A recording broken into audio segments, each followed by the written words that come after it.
I think unfortunately there are clinicians, it's a great business model to tell people like, hey, you've got this thing here that's ooh, that's bad. That's a you feel that? Like that's a real lump right there. Like you've got a real adhesion. We gotta work on the thing and break it up, and it's gonna take you coming back here and I've got to work on it. And I think, a great example is the levator scapulae muscle. I think so many of us have a tender point kind of up on our shoulder blade, kind of the top of the shoulder at that corner of our shoulder blade. And you can strum back and forth over your levator scapulae, and wow, it feels like this big trigger point. I've got this knot here. Oh my gosh, I have to work that out.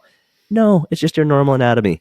Like a lot of muscles are very rope-like and thick, and you're just palpating a muscle. So, of course, there may be tenderness there, and we have lots of spots normally in our body that are tender when you push on them. I remember seeing people with shin splints have their tibialis anterior worked on and just crying. I remember this one clinician would have this one girl bite a towel. Just stuff that I look back on, I just can't believe that that's what was going on in the clinic. So I think there's no real reason for that. I think a lot of people spend way too much time on soft tissue work. The other tricky thing is that people, when they have beliefs, a lot of times they're strongly held beliefs. And I'm much more careful now about instantly saying, no, you shouldn't do that. And just because I think when you push on a belief, people become more resistant to it and kind of defend it. And so I just had a guy talking to me the other day about how much he likes to use all these hard tools to do soft tissue work and how much it feels like it helps him. And I was just really great. That's awesome.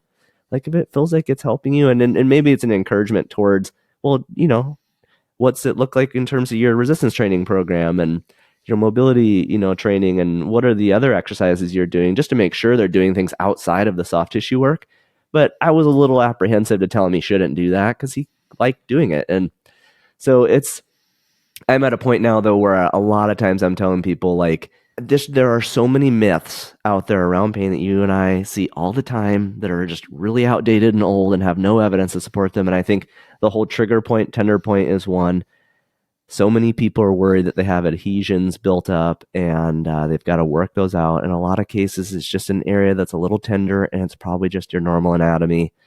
I can't believe, I always think everyone should have to in high school take a kinesiology class and just understand your musculoskeletal system and sort of just have a general idea of anatomy and kind of biomechanics and how the human movement system works. You have this body your whole life. If you've never had a class like that, just go learn a little bit about it. So you're not made fearful by someone, because unfortunately that happens too much with healthcare practitioners. Again, intentionally and unintentionally.